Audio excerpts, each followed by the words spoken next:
Comment éviter les visites inutiles? Parce qu'aujourd'hui, c'est la jungle, je ne vous apprends rien. Quand vous recherchez, il y a 100 personnes qui sont là en même temps que vous pour les visites. Enfin, j'exagère à peine. Et donc, l'objectif, c'est d'essayer d'éviter de perdre son temps parce qu'en immobilier, il y a cette phase qui est dite la phase d'idéalisation. C'est celle du début. C'est celle de on est moustillé, on a envie d'acheter, on est convaincu qu'on va trouver. Et donc, on part en visite, on cherche et puis on n'a pas le bien, un bien, deux biens, trois biens, il vous passe sous le nez. Et là, vous commencez à retomber. Et après cette phase d'idéalisation, souvent ce qui arrive, c'est que l'engouement retombe et on met un peu de côté son projet. Et puis après, on a de nouveau un soubresaut, on recommence quelques mois plus tard, on s'y remet, c'est reparti et ainsi de suite. Donc pour éviter ces ascenseurs émotionnels immobiliers, c'est fondamental de ne pas perdre trop de temps à visiter. Oui, je sais, c'est un drôle de conseil et pourtant je le trouve particulièrement pertinent. Le but pour moi, c'est de visiter le moins possible, mais de sélectionner le plus possible les annonces sur Internet. Alors la première chose à faire, c'est certainement de googliser. Je suis encore étonnée de voir que 70% des annonces n'ont pas leur adresse, de pouvoir d'avoir l'adresse du bien, ça me paraît la base. Et une fois que vous l'avez demandé à l'agent, vous regardez sur Street View, vous regardez la rue, les alentours, les points d'intérêt, mais surtout, vous passez devant après le boulot, avant la visite. Ça vous évitera de perdre votre samedi matin à aller voir un bien où vous vous rendez compte que finalement il y a la gare tout près ou le tram ou que sais-je.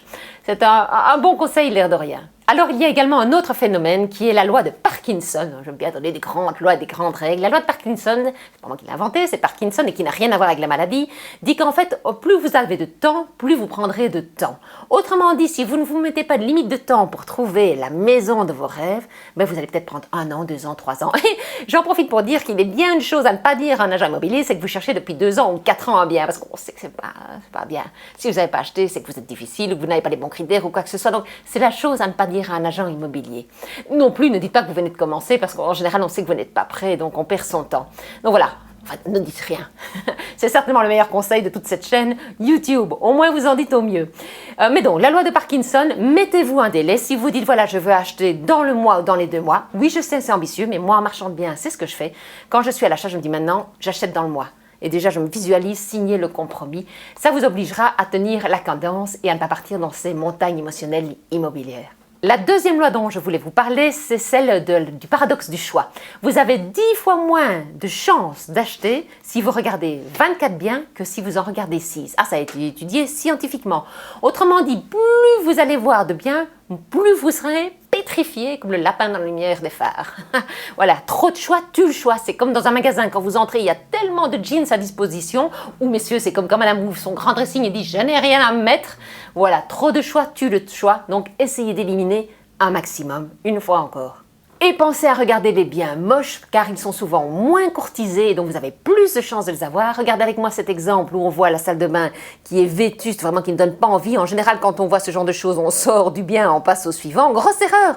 Il faut pouvoir vous dire à chaque fois que ceci peut devenir cela. Regardez comme c'est magnifique, c'est juste. Non, ici en l'occurrence, c'est pas que de la déco, c'est aussi des travaux. Mais essayez de vous projeter dans quelque chose qui est mis au goût du jour, c'est là la clé. Donc en conclusion, mettez-vous une limite de temps, soyez hyper sélectif, mais soyez réaliste. Parce que j'avais une amie qui me disait « oui, je veux telle maison avec tel critère ». Je lui dis « à quel budget ?» Autant. Alors moi aussi, j'aimerais que Brad Pitt m'appelle, mais bon, je n'ai peut-être pas les critères que lui recherche, donc soyez réaliste, ne cherchez pas la perle rare, faites en fonction de votre moyen, de vos budgets, de votre situation. Je sais que ça n'est pas agréable à entendre. Par contre, vous me direz merci, car ainsi vous achèterez. À tout bientôt. Si vous avez besoin de conseils, mettez-moi vos questions dans les commentaires. Je me fais toujours un plaisir d'y répondre. Et puis, pensez à vous abonner, actionner la petite cloche et connaissez la chanson.